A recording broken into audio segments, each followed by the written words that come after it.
Now, yesterday on April 23rd, voters in two major states, West Bengal and Tamil Nadu, created history with a record-breaking turnout, viewers.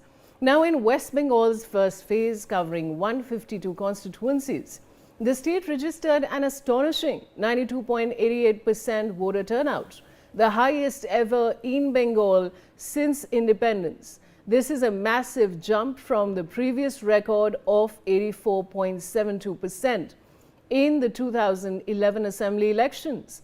In Tamil Nadu, which voted in a single phase across all 234 seats, the turnout touched 84.69% viewers, also its highest since independence, comfortably beating the 2011 mark of 78.29%.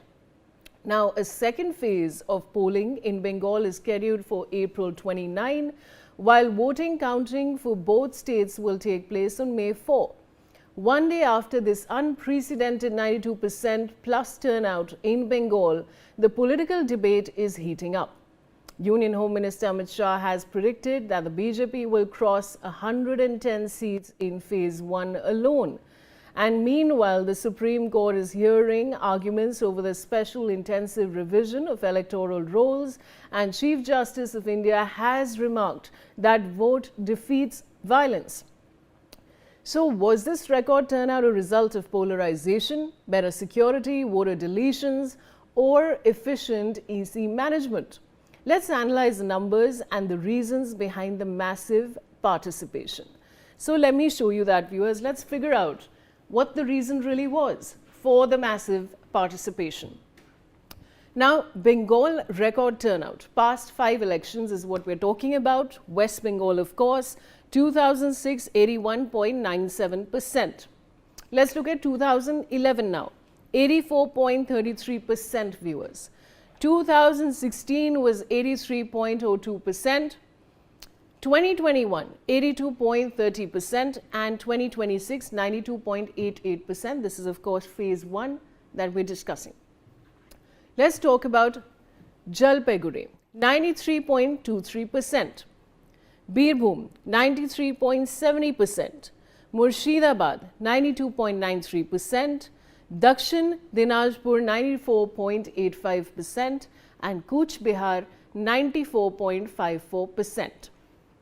So, this is the breakup of all these areas. Let's talk about Kalimpong district at 83.07%, Paschim Bardhaman district 90.33%, Darjeeling 88.80%, Purlia district 90.95%, and Purbo Medinapur district 91.21%.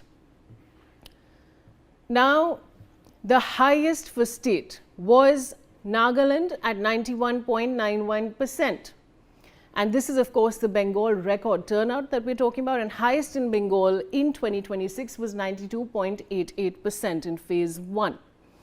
Now, the highest for state in Sarchip, 95.08%. And, of course, highest in Bengal in Cooch Behar, 96.04% in 2026.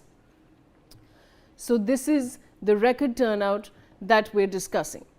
Now, let's talk about the 5 reasons behind the high Bengal turnout, viewers. Reason 1 is highly polarized election resulting in high mobilization. Let's get to reason number 2, high security in more peaceful polls as compared to the previous one. Let's look at reason 3, now voter deletions which removed allegedly fake voters. Let's look at reason 4, efficient management by Election Commission. And reason 5 is mostly non-rain interrupted voting that took place. So, all of these, viewers, are the reasons behind the high voter turnout, and we've of course collated all of that breakup for you and the percentages to give you a better understanding of what the scenario is.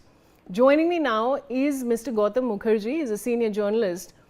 Gautam, we've of course given our viewers a breakout, the reasons of a high voter turnout in Bengal. How do you see the entire scenario? It looks very much like the BJP is going to win above 110 seats out of this 152 seats in the uh, first tranche of the election. If that happens, they will only need about 40 to 45 seats more to form the government.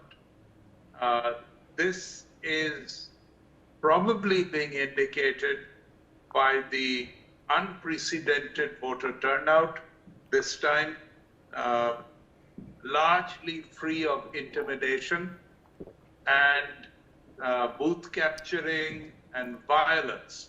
There was some violence in Malda and Murshidabad, but it was not so much able to spread and terrorize as is normally the case. There have been no arson, loot, murders and such like this time at all. All the hallmarks of the TMC have been strictly curbed because of the presence of the central forces, the changed police lineup, the district administrations all toned up, many of them changes at the central level in Calcutta. All in all, this looks like a turning point where TMC loses power. All right. Now I want to go across to Mr. Kumar Rakesh. Mr. Kumar Rakesh, now I want to ask you about the fact that PM Modi has of course said that West Bengal needs freedom from TMC if it has to restore its pride.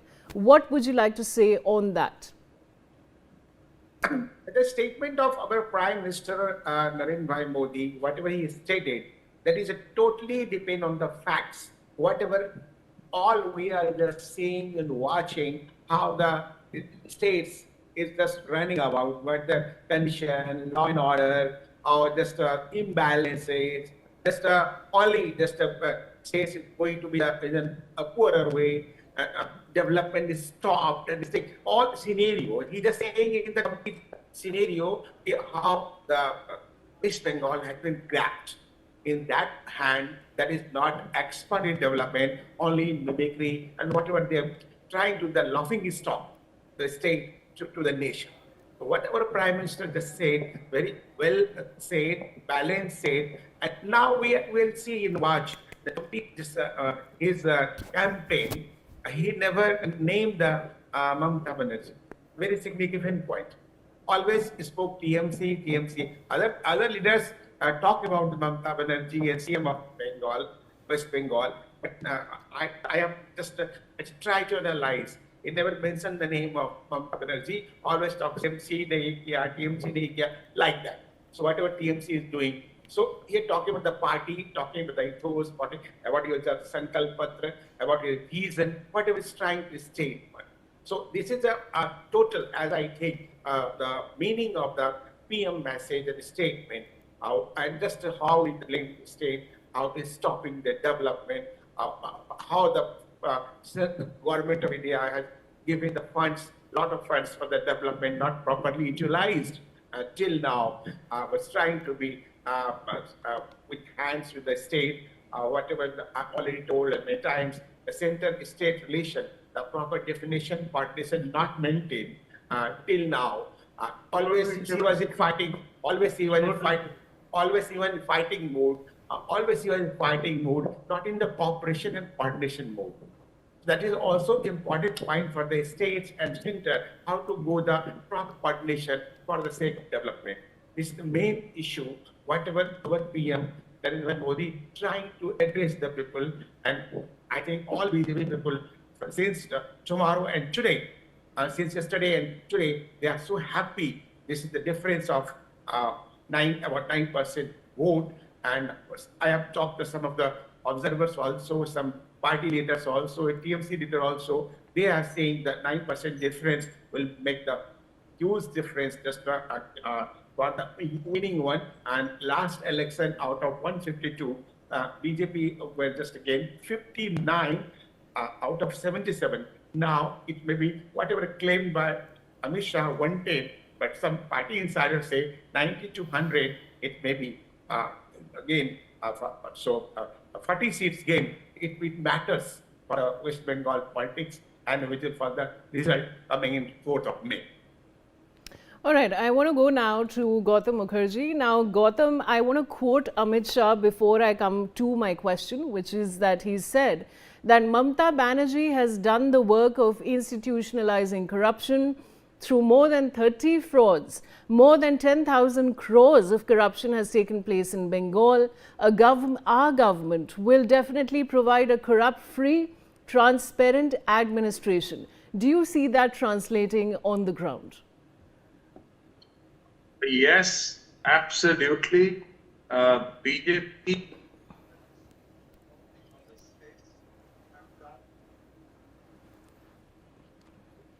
governments in all the other states have done very much better than opposition states, which are always riddled with corruption. Congress is largely bankrupt in Karnataka, as well as in Himachal Pradesh, as well as in Telangana. So, it shows that as soon as they take over, they milk the states dry and take away the money for whatever nefarious purposes. As far as the TMC goes, it works on coercion, intimidation. It collects money from the people for every single thing. And it has been working via goons throughout the 15 years of its existence. People are afraid to oppose it and to speak up. Now, this time, also, they've been very tight-lipped, but they are no longer afraid. They see the protection that has been provided by the central government is fairly fail-proof, and that is why in provinces, in the cities, everywhere they have come out in record numbers and voted fearlessly. And this is the moment when all the threats that TMC thrives on to prevent anybody voting against them has been rendered ineffective. And so this time you're going to see the change that has been long awaited, and it's going to be very convincing. All right, I'd request my guests to stay on with me. Now, while West Bengal created history, viewers, in its first phase yesterday, Tamil Nadu also scripted a new chapter in its electoral record book. In a single-phase election across all 234 assembly seats, Tamil Nadu recorded an impressive 85.15% voter turnout, the highest ever in the state since independence. This marks a massive jump of over 11 percentage points from the 73.63% seen in the 2021 assembly polls. The previous record was 78.29% in the 2011 elections. Karur and Salem districts led the charge with a turnout crossing 90%, while southern pockets like Ramanathapuram and parts of Tirunelveli recorded relatively lower figures. AIDMK has claimed this surge reflects huge anti-incumbency against the ruling DMK, while the DMK has pointed to the impact of special intensive revision deletions. So what really drove this record turnout? And in this triangular contest involving DMK, AIDMK and the debutant TVK, who stands to gain the most from these record votes? Let's break it down for you viewers, the numbers and the story behind Tamil Nadu's historic polling. So let me show you that, viewers. We're of course talking about Tamil Nadu voter turnouts. Now, of course, in 2016, the assembly, we're talking about 74.9%. Let's talk about 2019 Lok Sabha 72.44%, 2021 Assembly 73.63%. In 2024 in Lok Sabha we have 72%, and 2026 in the year Assembly of course 85.15%.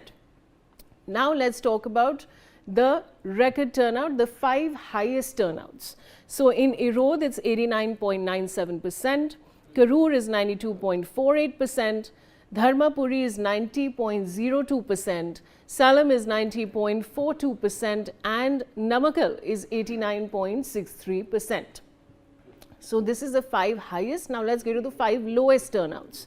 So you have Pulaiamakotai 68.97%, Nagarkoil 74.72%, Kuliyur 71.29%, Karaikudi 74.33%, and Madurai Central is 73.88%. So that is the lowest.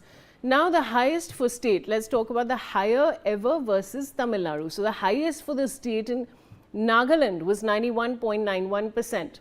And Tamil Nadu, of course, in phase 1 in the year 2026 was 85.15%. So that is, of course, a comparison. Now, highest ever versus Tamil Nadu again. Highest for constituency is Aizawl is 98%, and highest in Tamil Nadu in Cooch Behar in Karur 92.48%. So these, of course, viewers, are the percentages, the breakup that we're sharing with you to give you a better understanding. And now I want to go with that to Gautam Mukherjee. Gautam, this breakup that we're sharing with our viewers, the turnout, what would you like to say? Well, in Tamil Nadu, just like in West Bengal, I think we are slated to see a change of government. The TVK is going to dent the DMK incumbent government quite badly. AIA-DMK will also gain substantially, and if there are seats which are short of a majority on the AIA-DMK, they are likely to be supported by TVK either from the outside or from the inside of the government post the elections. In any case, the DMK is likely to lose power in Tamil Nadu this time. In Bengal, as I've said already, BJP will narrowly form the government by getting somewhere in the 150 range, 150 to 155 seat range, of which they have collected nearly 110 right here in the first phase, and they don't need very many more, maybe 50 odd seats to reach a majority. This is going to be shocking to the TMC and to a lot of people who are afraid to think even that Bengal can exist without the TMC. But not only will it happen, but the TMC will be wiped out, never to return. All right. Now, Mr. Kumar Rakesh, I want to ask you that, with the emergence of TVK, has the contest become genuinely triangular, or is it still largely bipolar? Are you talking about the Tamil Nadu? Yes. But Tamil Nadu is a very significant, very important issue raised, I think 2 weeks back, as we know and came to know cash for votes. And that is a complaint to ECI, but I think we have not seen much about the complaint. And the film star always mattered in Tamil Nadu politics. I say more than 40 years. The film star also ruled Tamil Nadu, Jayalalitha, MGR, and Destiny Desire and all. And Karunanidhi also the background of the film. What is he was the script writer. So after that, Stalin Rahul Brotherhood also, the alliance, heard the alliances, that's also doesn't matter. So Stalin is the big trouble. Apart from the corruption issue, how highlighted by the Prime Minister Narendra Bhai Modi and other BJP also, although BJP has no much stake, but they have our Prime Minister highlighted since I think last 4 or 5 years, we have just watched and observed in India, in outside India, either in UK, Delhi, and USA, always talk about Tamil Nadu, the culture of Tamil Nadu. As I already mentioned, Kasi Tamil Sangam, 3 and 4 big program has been done. So he liked the cultural aspect of Tamil Nadu, the rich of culture heritage. So I think that will be impact matter somehow in this election. Apart from the whatever issue was there, corruption is already imminent. Everybody know how the corruption is going on. At Tamil Nadu, you're talking about the West Bengal, everywhere. So just talk about the vote percentage is unprecedented. Vote is I think 84, about 85%, 84.69%. This is totally record breaking. So as I was talking yesterday with some of my friends, and then political and the media also, they are talking about if the vote percentage cross 65%, then we can understand this government is going down. So at 3 p.m., 65% vote polled, and in the evening, that's 25% electoration. So they are talking about the AIDMK and other alliances will come in power. Apart from that, they are not in position to win it, but that is the neck-to-neck fight. Otherwise, also they are claiming as per the EMKs. All right, I want to conclude with Gautam. And Gautam, my question to you is that districts like Karur and Salem have crossed 90%, while parts of Ramanathapuram and Tirunelveli have lagged. So what explains this stark regional variation, according to you? Well, in some areas, the ethnic population is different, and that has had a bearing. And when you have high voter turnouts with minority populations, many of them Christians who vote for TVK in particular, even though DMK is largely Christian, I think the public is disillusioned with their brand of politics, the way the father and son have been riding roughshod. And so TVK, who's extremely popular, is the beneficiary. And that may account for the excitement in general in Tamil Nadu elections, as well as the difference in the vote percentages. In addition, AIA-DMK is being helped by the BJP without being in any way threatening. Annamalai is doing a great, or has done a great job of campaigning for the AIA-DMK alliance. And I think all of this put together is going to see Stalin and son out the door. Right. And viewers, of course, 2 dates to watch out for the second phase in Bengal, of course, April 29 and May 4. NewsX will be getting you every update as far as that is concerned. And with that, I want to thank both my guests for joining me on this discussion. Thank you so much. And with that, viewers, it's time for a short commercial break. A lot more coming up on the other side.